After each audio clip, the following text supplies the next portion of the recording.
155 কোটি টাকার কর ফাঁকি। বিজেপির প্রাক্তন বিধায়কের বাড়িতে আয়কর হানা।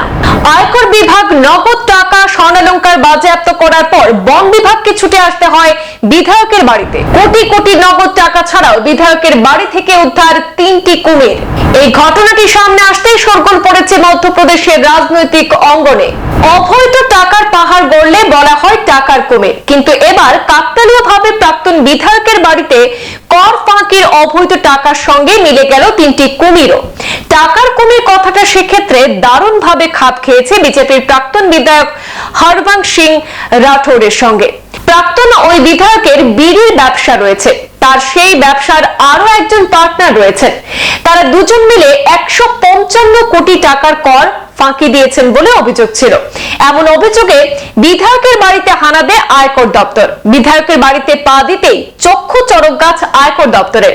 শুধু নগদ টাকা, গহনা বা বিদেশি গাড়ি নয়, বাড়িতে পুকুর তৈরি করে তিনটি কুমির পোষেন বিজেপির প্রাক্তন সেই বিধায়ক।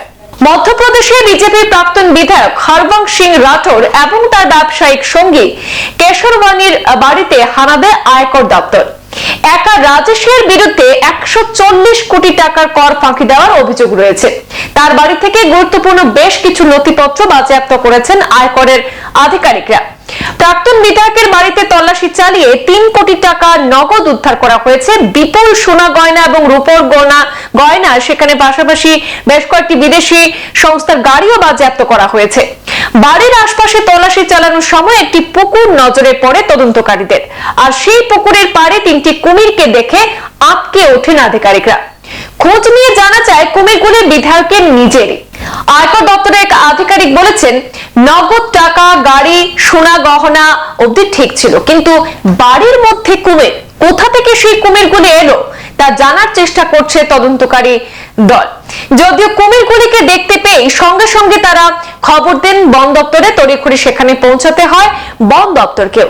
উদ্ধার করে আনা হয়েছে কুমির 3টিও। জানা গেছে অবৈধভাবে বনজ সম্পদ বাড়িতে বন্দী রাখার দায়ে আইনি পদক্ষেপ গ্রহণ করেছে মধ্যপ্রদেশের বন বিভাগ।